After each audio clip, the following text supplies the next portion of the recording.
It's time, Fort Wayne. Your sports, your station. It's the Sports Rush with Brett Rump.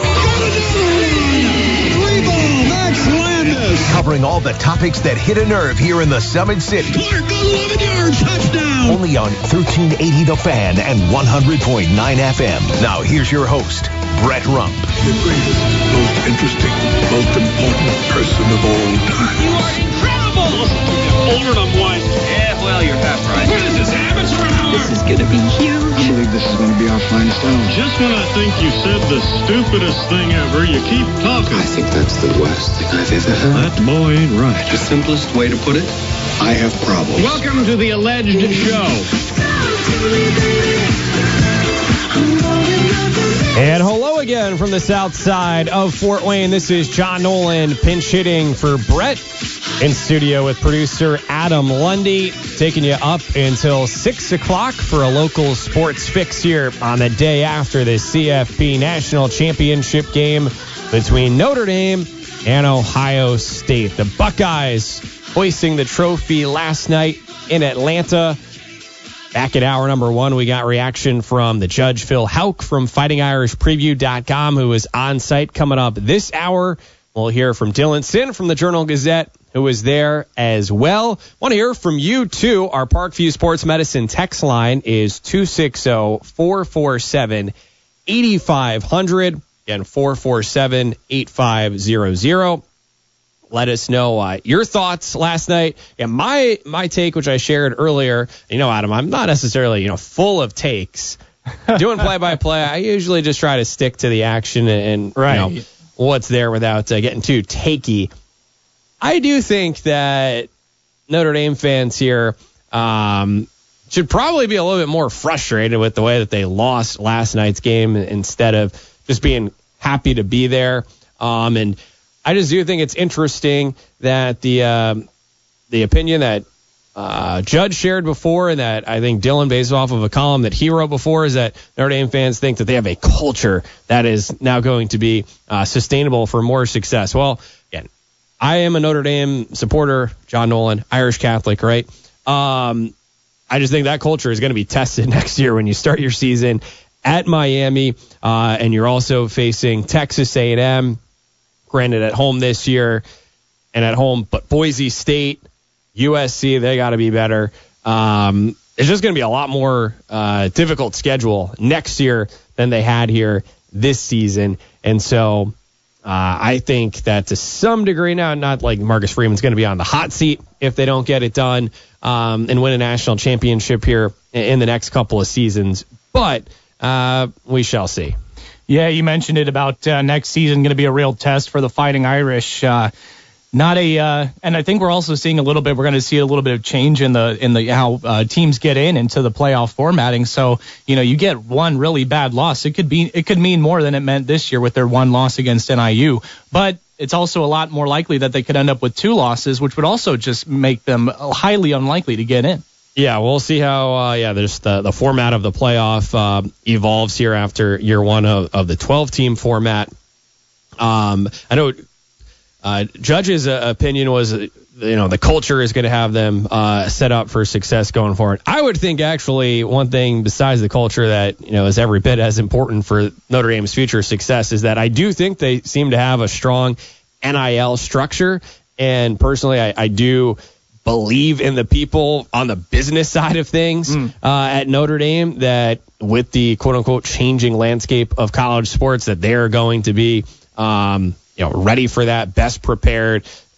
Reality is there's tons of really, really rich alums and supporters of the program, so I think they're in a good spot from that side of things. There's certainly the care for Notre Dame's tradition, and so I think they will continue to keep up in that regard. And yeah, Marcus Freeman's done a great job of connecting now with up and coming players. And yeah, I'm not questioning that Notre Dame's going to have a setback necessarily, but last night a missed opportunity, especially with the way they started the game with that extremely impressive opening drive. It just it wound up being lackluster there for the middle part of the game, and maybe the way it ended gives you some hope, but credit to Ohio State. I know there's plenty of Buckeyes fans around here as well, but Ohio State making the plays, especially that Will Howard to Jeremiah Smith pass. That was the dagger on that 3rd and long that killed any final chance that Notre Dame may have had in making their comeback.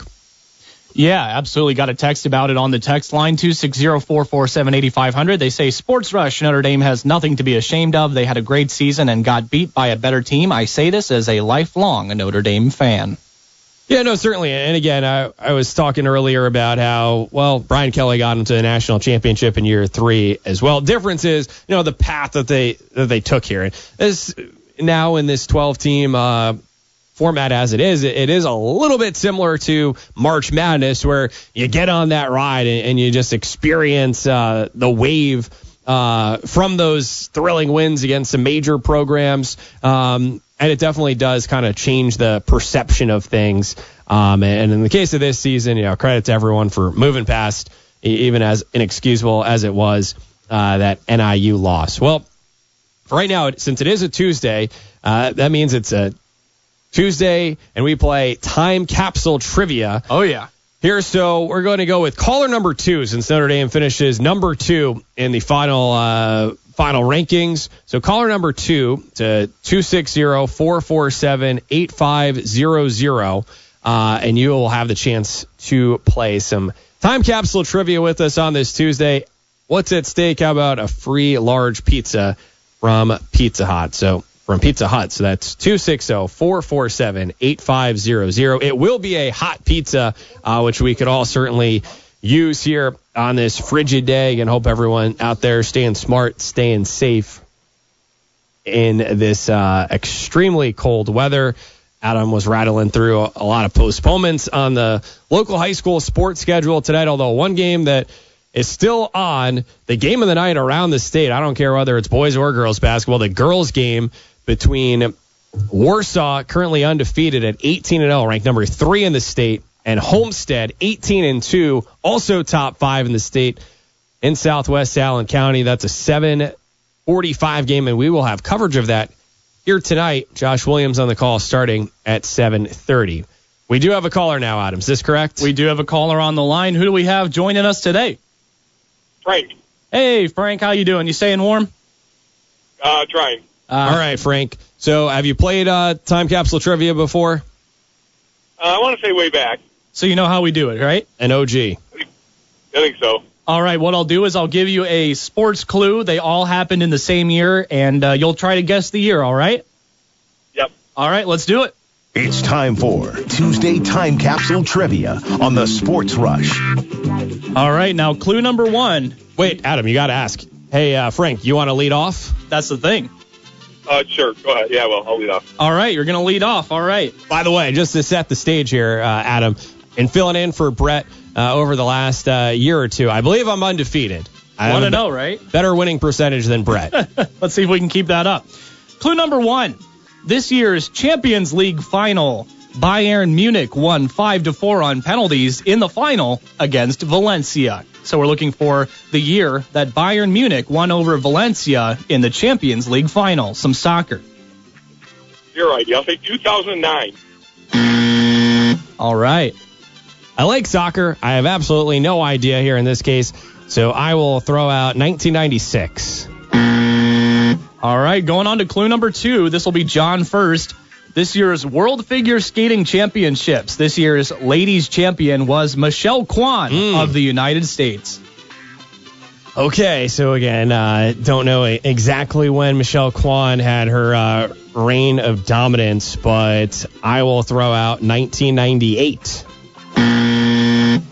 All right, now we go to our listener. I will say 1997. All right, going on to clue number 3. I think we might have been a little heating up right there. You might be heating up. I can't give away too much. John Ruiz defeats Evander Holyfield in their second fight by a decision in 12 rounds in this year, winning the WBA's World Heavyweight Championship. 1999. John. Ooh, man. Yeah, again, I know we're hunting it right here. So which way do I swing since we just threw out, he just said 99, is that right? Mm-hmm. So I'll go 95. All right, going on to clue number 4. This will be you first, John. This one might be in your wheelhouse. Your MLB Rookies of the Year in this year. In the National League, it was Albert Pujols. And in the American League, it was Ichiro Suzuki, who should be heading to the Hall of Fame later today. Ooh, yeah, that's a timely clue since in an hour from now it'll be announced on MLB Network that Ichiro is going to the Hall here first ballot. Only question is whether or not it's unanimous. So, man, again, there's 2 years here that I've got in mind. 2000. Oh, man. 2001. Yep. Did you have 01 was your other one? Were you 50-50, John? Yeah, pretty much. I mean, I knew that they were around 2000 to 2002 at least. Nice job, Frank. Hey, maybe you can spare me a slice. help steer you there. Yeah. All right. Hey, Frank, hang on the line. We're going to put you on hold. We got to get some info from you. Thank you. All right. Thanks, Frank. I'm a little salty here, Adam. We haven't had a show yet where I have taken an L in time capsule trivia. Man. I guess I'll have to take a page here out of the story of Ohio State football and battle through this adversity here. Well, if you want to say that it was somebody else playing for you, the top song from this year, or one of the top songs from this year, was "It Wasn't Me" by Shaggy. So you can just say it was somebody else playing for you today. Gosh, this stings. I'll just throw out here, since it came up, Albert Pujols with the Cardinals there being NL Rookie of the Year. Random fact I've learned about Albert Pujols: he was a really good basketball player. Oh, cool. Like, probably could have played college basketball, because he has an interesting story from the Dominican Republic, but moved to, I believe, Missouri, St. Louis area, went to junior college. But, yeah, he apparently could really hoop. I know Albert's still involved in the game. He's been managing this winter back in the Dominican Republic. Well, the more you know, but in this case, I did not know that it was, 2001 was the correct year? Yep, 2001. Yeah, and then I think, 2002 when the Mariners won a ton of games with Ichiro, set like an AL record for most wins in a season? Something like that. I mean, if you have Ichiro on your team, you're likely going to be up there in the standings because, man, that guy could hit a baseball. Yeah, and that was after they lost Griffey and A-Rod and all those guys. Well, all right, in any case, it was fun to chat a little bit of baseball with Josh Van Meter in hour number 1. But coming up here, hour number 2, more football talk, reacting to Notre Dame and Ohio State last night. Plus, we will get in some hoops as well with Rapheal Davis from the Big Ten Network. Purdue hosting Ohio State tonight at 7:30 on 92.3 FM. All right, so we'll take a timeout, and when we come back, we'll chat with Dylan Sinn from the Journal Gazette as he waits for his flight back from Atlanta after covering last night's national championship game. This is the Sports Rush on 1380 The Fan and 100.9 FM. This is Maria Marcasano, head women's basketball coach at Purdue Fort Wayne, and you're listening to the Sports Rush with Brett Rump on 1380 The Fan and 100.9 FM. You will be able to hear Maria with Brett on the Mastodon Coaches Show coming up at 6 o'clock. Audra Emerson from the women's basketball team will be a special guest as well. Not to mention men's basketball head coach John Kaufman, and that's coming up after us at 6 o'clock. Hopefully you're paying attention to the success that both Purdue Fort Wayne basketball programs are having. And in case you haven't heard, a week from Thursday on January 30th, the Dons, the men's team, are going to be on national TV on ESPNU against Cleveland State. So actually, on the men's side, Cleveland State has one of the longest winning streaks in the country. They've won 10 games in a row, so they're first place in the Horizon League. The Dons currently in second, so potentially playing for at least the driver's seat of a regular season conference title. And then on the women's side, if you didn't know, Maria's team, they've won 11 in a row, which at last check was one of the 8 longest winning streaks in the country. And they're in a group with the likes of Ohio State, UCLA, Notre Dame. They're one of only 2 mid-majors that have won 11 in a row. So just incredible what they're doing. And we will talk some more hoops later here on this program with Rapheal Davis, former Southside Archer, now at the Big Ten Network. The Purdue alum, as Purdue is hosting, coincidentally, Ohio State tonight. But I'm not sure how many Buckeyes fans are really going to be dialed into that one. 7:30 start, so I don't even know if they make it till the end. A little bit of a hangover edition for Buckeyes. And frankly, their men's basketball team hasn't been appointment viewing tonight's game on Peacock, and you can hear it on 92.3. But, of course, all eyes were on the Buckeyes last night, defeating Notre Dame for the Natty. Give us your thoughts at 260-447-8500. That's our PSM text line. Someone who was down there last night, who was covering this Notre Dame run all season, all year long. Nowadays, especially with the portal and whatnot, college football is pretty much a 12-month-a-season beat. And that would be Dylan Sinn from the Journal Gazette, who joins us, do I have this correct, from the airport in Atlanta right now, Dylan? That is correct. I'm at the airport in Atlanta where it is currently snowing. So we're going to see whether my flight scheduled for tonight takes off on time. Have you gotten through the security line yet? I have. I heard some people had real nightmare time doing that. I actually did okay. I think it took me about 40 minutes, and the line was moving relatively quickly. So fingers crossed for other people trying to do that. I'm sure it's a pretty big mess there right now with all these people trying to leave. Yeah, I saw Scott Van Pelt post that it was like the worst security line at an airport he had ever encountered. I did see that as well. He made a joke that's like, well, people traveling from Atlanta on this, did you not know that 80,000 people are going to be trying to leave at once back to the Midwest? Before we get into the game, what's your play here when you have hours at hand at the airport?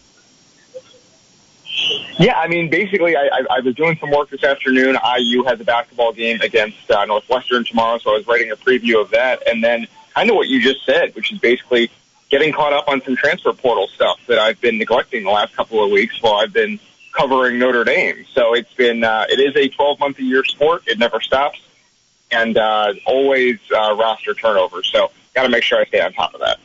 Dylan, you're always the consummate professional. I was hoping you were going to tell us, like, you had a map of the Hartsfield-Jackson airport and where the best craft beers were, or maybe a burger fast food place that you can't easily get here. I imagine they probably have Cane's there, and it's probably a quicker line to get Cane's there than it would be if you're camped out on Coliseum. Yes, that is. I drive past that Cane's on Coliseum pretty frequently, and every time I've driven past there since they opened, the line has been wrapped around the parking lot. It is crazy how much people wanted Cane's in Fort Wayne. Yeah, no doubt. Well, maybe a conversation for another time. But all right, last night, we read Dylan's work, jg.net, or get the hard copy. Had a game story, had a column as well. I guess, Dylan, for those who haven't, shame on them, who haven't read yet, just give us your takeaways from last night.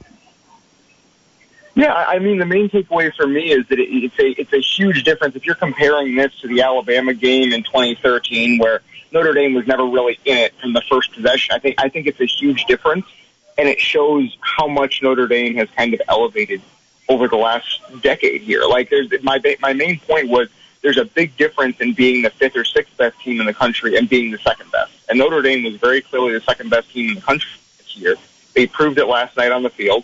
And there's one more step to take, but they have taken many, many steps over the last 10 years, several of them coming under Marcus Freeman in the last 3 years. I think that is something to be remarked upon, at least, even if last night did not go the way they hoped in the end.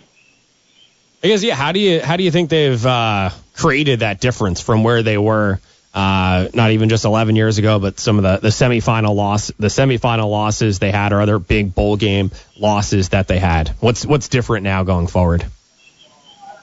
Well, I think at least part of it is the sport has changed. I think that the best teams at the top are not quite as good as they were in the 2010s. I think that this Ohio State team in particular is obviously outstanding. But I think that generally there's been a little bit of a flattening of talent across college football because of the transfer portal, because you can't build up this insane depth that some of those Alabama and Georgia teams had. So that's part of it. But also Notre Dame has done a really good job, especially under Marcus Freeman, of identifying guys who can come in and really be part of the team's culture immediately. And I think this culture is really, really strong. And we saw it last night for Notre Dame was that when they were down, it never felt like they were out of the game, even though on the scoreboard it seemed like they were getting kind of manhandled. And they kept coming and they kept playing, and that is something that you don't see from a lot of teams in college football all the time. And I think that is worth noting, is that this team has a really strong culture, and it showed on the biggest stage last night.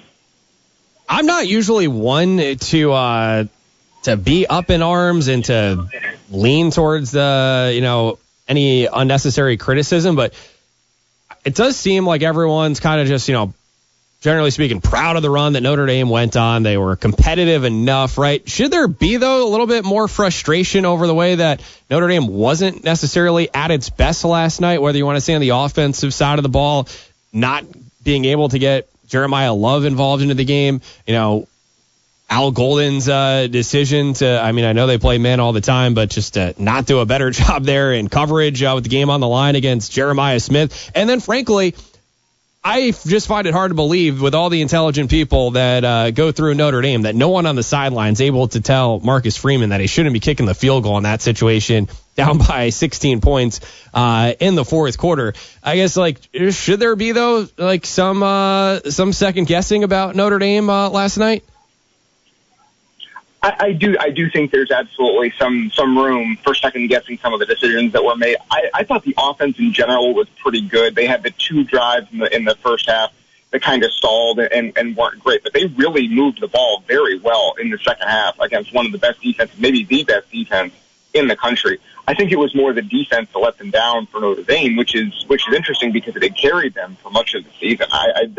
That stretch where Ohio State started the game with 4 straight touchdown drives of 70 yards or more, it's just not good enough. It's not going to get it done. It's not the way Notre Dame had played the whole year. I didn't think they played the run very well. I didn't think they communicated well enough. They had some guys running open for Ohio State that they just weren't covered.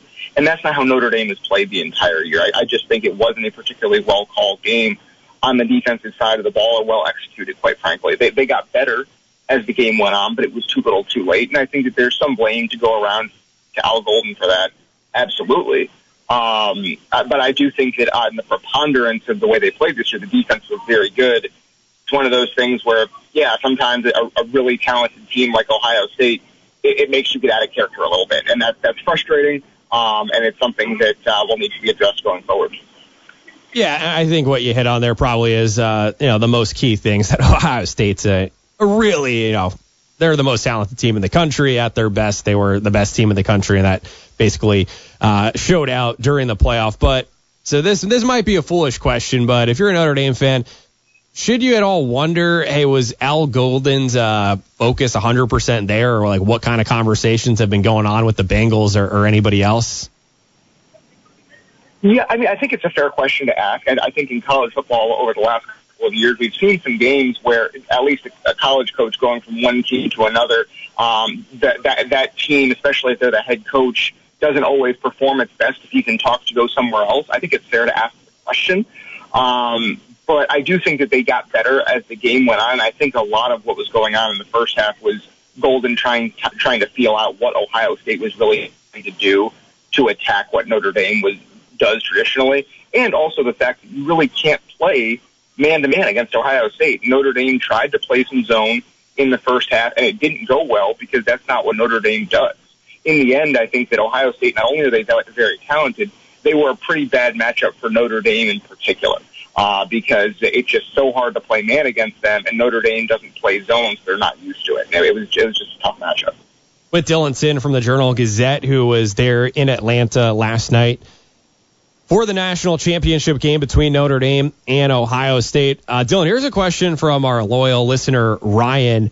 I think it's a good one, actually, when you kind of look at the path forward here for Notre Dame in terms of recruiting. Where is Notre Dame at in terms of the factor of academics? I feel like for a long time, part of the explanation for why Notre Dame wasn't competing for national titles, at least one reason people would give is academically it's too hard to get the athletes in that you need. Where do you think they stand in that regard now?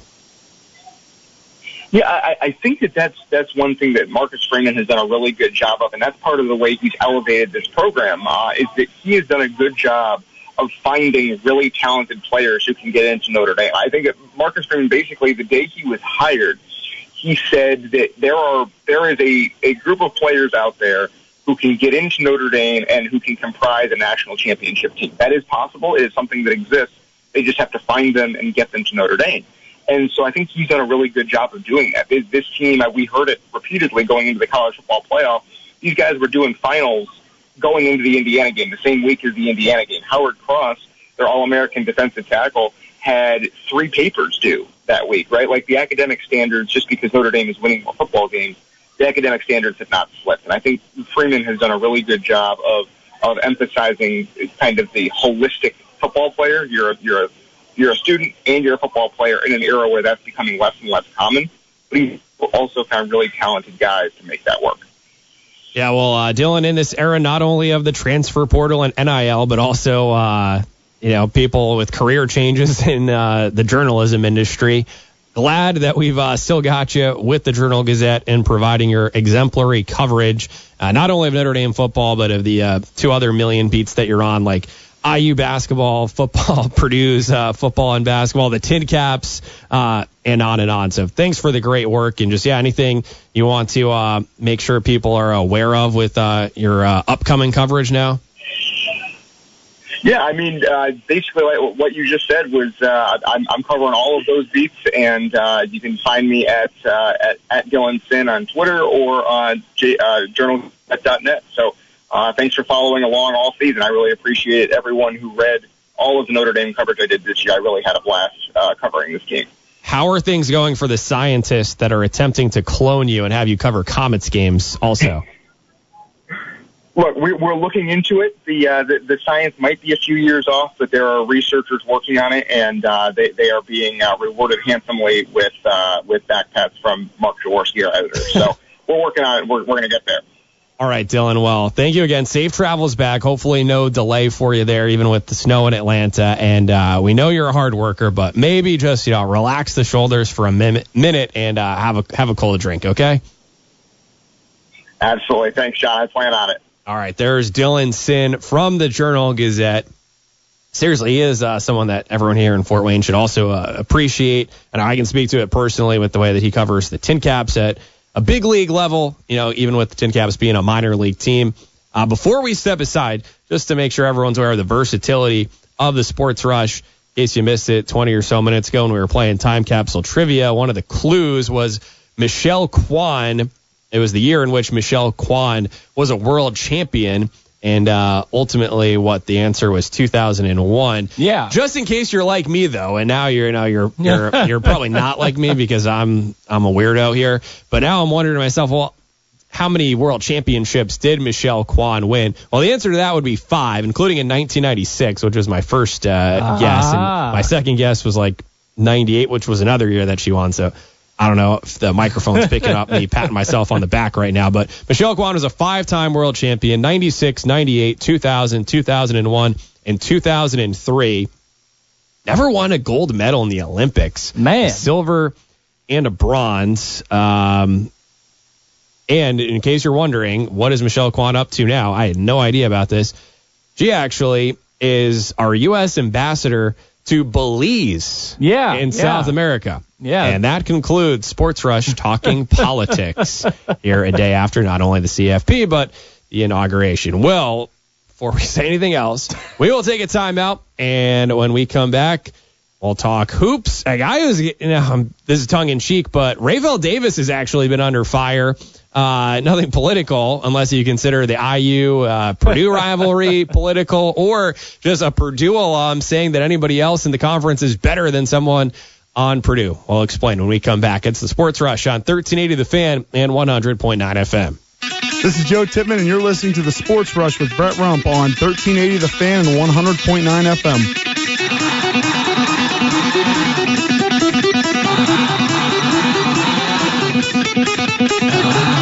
How about Joe Tippmann at the Comets game over the weekend? You know who else was at a Comets game over the weekend? Rapheal Davis. We're going to talk basketball with Rapheal, but one of the things that's so cool about seeing Rapheal these days on the Big Ten Network after he shined during his own hoops career at Purdue on the heels of his time at Southside. But no one reps Fort Wayne more than Rapheal, whether it's on TV or on social media as well. And Rapheal has kind of become known for whether it's Luke Goody at IU or the Purdue guys like Caleb First and Fletcher Lawyer, but shouting them out as a 260 as a hometown hero.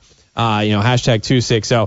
It was really fitting that the Comets actually recognized Rapheal as a hometown hero the other night. Ray, how was that at the Coliseum? It was cool. It was something I didn't know was happening that night.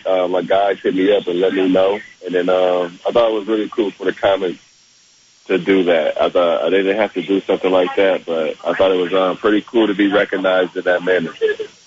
Yeah, but well-deserved, and, we were able to recognize you at a Tin Caps game with a first pitch as well, and with your nonprofit organization, Crew Life. And actually, before we even dive into talking Big Ten basketball here, I know you're involved with a youth hoops league that's starting up next month. What are the details on that? Yeah, me and my guy, we're starting our youth basketball league over March 1st over at Pro Standard Academy over on Pennsylvania Street. So it'll be on the weekends through April. I want to say we're going 6 weeks, so I think that'll be April 12th. Me and my guy Brandon Evans, he runs the academy over there. He does a great job, just kind of making hoop. Obviously, we're going to do our hoop. We're going to play our game. It's going to be a 3-on-3 based league, but it's going to be more about learning actually how to play, where it be playing without the basketball, cutting, setting screens, learning how to defend at a high level early on in your career, playing situations where we may play a few minutes where you can't dribble. You still have to play.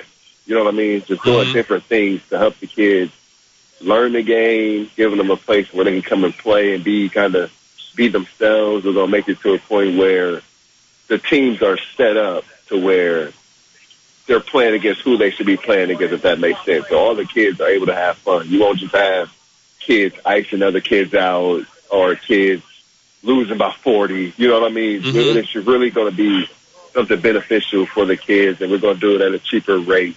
And all the details should be out tonight, but it should be a really good time. Okay, that's great to know. So we'll stay tuned to Rapheal's social media channels, and from following you there, it was awesome to see your now annual camp that you do for free for kids around the holidays. So again, very deserving to be recognized by the Comets, by the Tin Caps, by others as a hometown hero. Now, all this said, Ray, I had to do a double take. I couldn't believe what I was seeing earlier this month when I saw Braden Smith and others were kind of keeping receipts on something that you had posted from like the summertime about top backcourt in the Big Ten. I mean, no one got a reps Purdue better than you do. What's going on there? I don't know, man. I just think I don't know. No other team in the conference had felt any way about it or had any hard feelings. I just think it's kind of like that little brother thing, that family thing, where your family always wants you to show them the love. You know what I mean? Your family always wants you to talk good about them, and anytime you bring a new friend around, your little brother gets a little jealous. You know what I'm saying? So it's no big deal or nothing like that. I just think when the Rutgers, when they come back to Mackey Arena, those guys better be ready. Those guys better be prepared, because now they're giving those guys some bulletin board material. So I'm really locked in to what happens in March. Yeah, that'll be March 4th at Mackey, because for what it's worth, I mean, clearly Purdue's a better team than Rutgers, but Dylan Harper was sick for that first matchup that they had in New Jersey. And, yeah, I mean, again, you're paid to give your opinions, and credit to you for having some objective analysis, and that you're not just always, putting Purdue at the top of a power ranking, whether, as a team or individual players or whatnot. But, anyway, Dylan Harper might individually be as talented as any guard in the conference, and Rutgers has been a little bit of it. If we think about it too, John, I mean, now you think about Ace Bailey. Ace Bailey's a guard. So then you're kind of saying, what I mean, those are 2 top 5 draft picks. I mean, I know Fletcher and Brandon are awesome, and they're unbelievable. What they've done in college basketball is special, but I mean, maybe I just chose the wrong Rutgers player, I guess. Yeah, because well, Ace Bailey and Dylan Hartford are special, Braden and Fletcher are special, and it wasn't a dig 81. It was just you don't see a top 5 draft pick and 2 of them in one backcourt in the college basketball season. Yeah, well, that stuff aside, and hopefully no one comes at you now for your opinion on social media about your favorite cookies in Fort Wayne. We won't give a free plug for anyone right there, but, well, as they once said on Seinfeld, look to the cookie for some peace. Now that all they said with Purdue, they're rolling again right now and hosting Ohio State tonight. Although I do think this is I'm not big on calling things like trap games, and maybe if there's any program that wouldn't be susceptible to it, it could be Coach Painter's program. But coming off that West Coast trip, and now you got an Ohio State team coming off their overtime loss against IU. I know Ohio State, frankly, just isn't a great team, but they're capable, and they're definitely going to be coming with an edge tonight. All that said, just what do you think about where your Boilers are right now? We may have lost Rapheal. No. No. Okay, we're good. No, I'm excited where Purdue is right now. I look at these last 5-6 games. Obviously, the offense has been, they can score the basketball. I think Trey Kaufman-Renn is playing at an All-American level. Braden's obviously the best point guard in the country.